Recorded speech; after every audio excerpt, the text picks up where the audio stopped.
Hi class, in this video I'm going to give you a very brief introduction to exploratory factor analysis, EFA.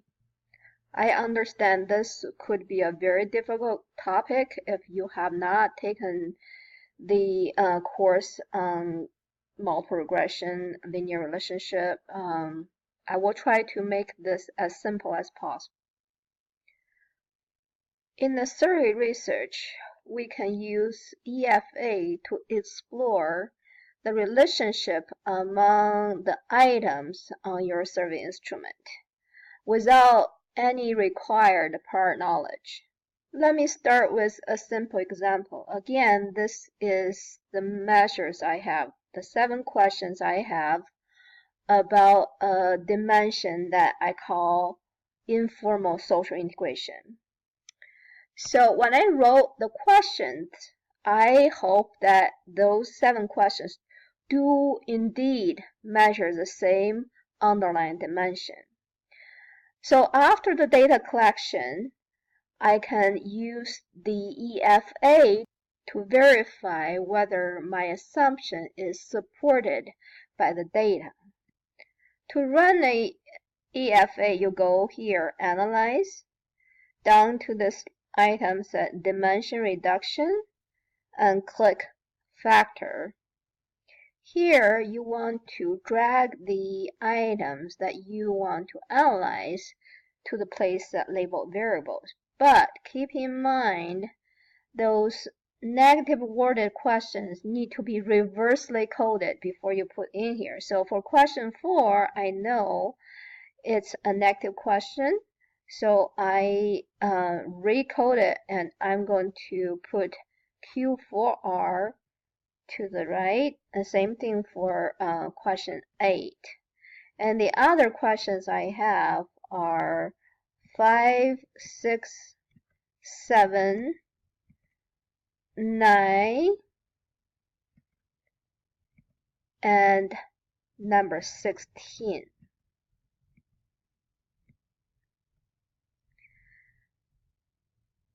Then you can go to this place if you want to request the descriptive information of individual items. Continue. And this button, Extraction, is where you can specify which method you want to use. This involves a lot of mathematical reasoning. I can tell you for now, you just leave it unchanged as principal component. Remember, you also want to request this place called script plot. Continue, and for the analysis you think the questions will measure multiple dimensions, you want to have a rotation method that will help your interpretation of each dimension. I recommend you to use Varimax for rotation. And you can leave the other thing unchanged for now. And I'm going to paste my syntax. Go to your syntax file, highlight the part for factor analysis and run it. You will have the output. The first table gave you the descriptive information about the questions you have included here. So for example, the reverse coded question 4, the mean is 3.56 with a standard deviation 1079. After the descriptive statistics, you have a table called communalities. This basically shows you for each of the survey questions, how much of the variance in the responses can be explained by the factors that has been extracted.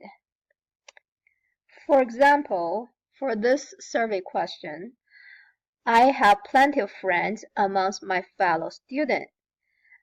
The total variance in the response is 1, and about 72% of the total variance can be explained by the extracted factors. So if my assumption is right that all 7 questions, they measure the same underlying construct, I should have only one extracted factor. So move on to the next table. That shows you the total variance explained. And here you can see there are only one extracted factor that has an eigenvalue greater than 1. Don't worry about the term eigenvalue. It's hard to explain in a short video. I just want to tell you, in this total variance explained table, the number of lines that shows the part with numbers in extraction sum of squared loadings is a number of factors extracted with eigenvalue greater than 1. Those are the factors that are interpretable. Also remember we requested a scree plot. This is the scree plot. The way to interpret this chart is first to look for this elbow point. You can see that there's only one factor that has an eigenvalue greater than 1. It's actually very close to 4. All the other factors, you will have a total of 7 factors showing up here because you have 7 items in your analysis. They have eigenvalues below 1. So this confirms like only one extracted factor in this 7-item analysis. So go back to this table. This table tells you that this one extracted factor explains about 56 of the total variance in the 7 items altogether. The higher the explained total variance, the better. 56 is not bad, considering there's only one extracted factor. So the last table we have here is the component matrix. This shows you basically the linear correlation between the individual survey items with the extracted underlying factor. So the strongest correlation is between this item. I have plenty of friends amongst my fellow students with a factor, and the next one is it's easy for me to make new friends on campus. The lowest one is this one, the question 8, which has a linear correlation with the underlying fact that's 0.467. So this small-scale EFA provide evidence to support my initial assumption that those 7 items, they measuring the same underlying dimension. More meaningful way actually to use EFA is to identify the dimensions when you have a whole bunch of questions that you really are not sure what dimensions they load on. So in the second example, I'm going to go with a EFA that include these 7 questions and 4 more from a different dimension. Let's see if the EFA is able to tell the difference between the 2 dimensions. So here, rather than going through the drop-down menu and selecting the variables again, I just modified my syntax. I added the 4 additional items from the other scale, Q10, 11, 12 reverse coded, and 14. Okay, remember you have to make this change in 2 different places in this syntax. Then I'm going to run this factor analysis. And again, the first table gave you the descriptive information of all 11 items. The mean, standard deviation, whether you have missing data. Okay, if there are missing data, the individual observation with missing data will be removed from the analysis. So in total, we have included 903 observations in this analysis.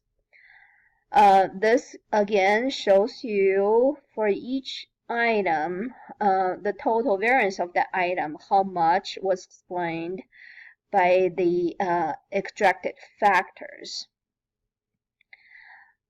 And move on to this table that called total variance explained. You can see that in addition to the initial one, we actually have a second factor now. And the first factor explained about 34.7% of the total variance in this 11 questions. And the second factor explained about 26.1 of the total variance in the data in this 11 questions. Altogether, the two factors together explain about 61% of the total variance. And the scree plot shows you, there are 2 extracted factors out of the total 11 have a eigenvalue greater than 1. One is closer to 5, the other one is right above 2. Now, the interesting part is the 2 tables that down here.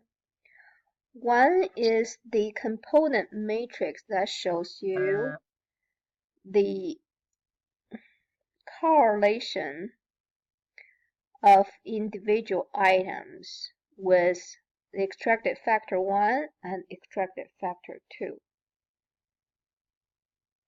For example, for this particular question, let's go here. I'm satisfied with the relationship I have with my peers.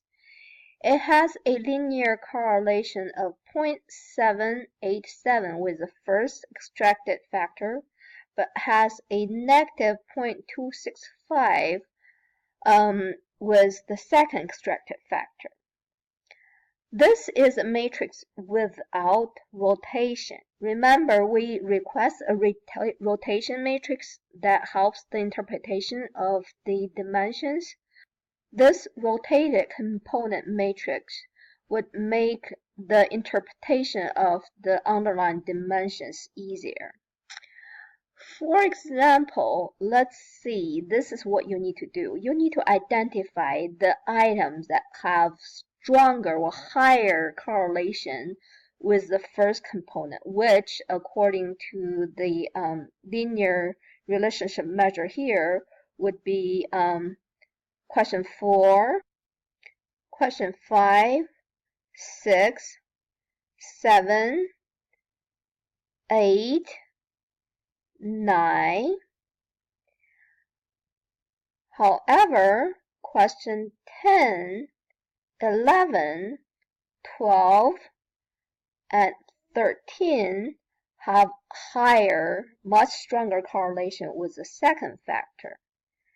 And the last one, question 16, is highly correlated with first factor.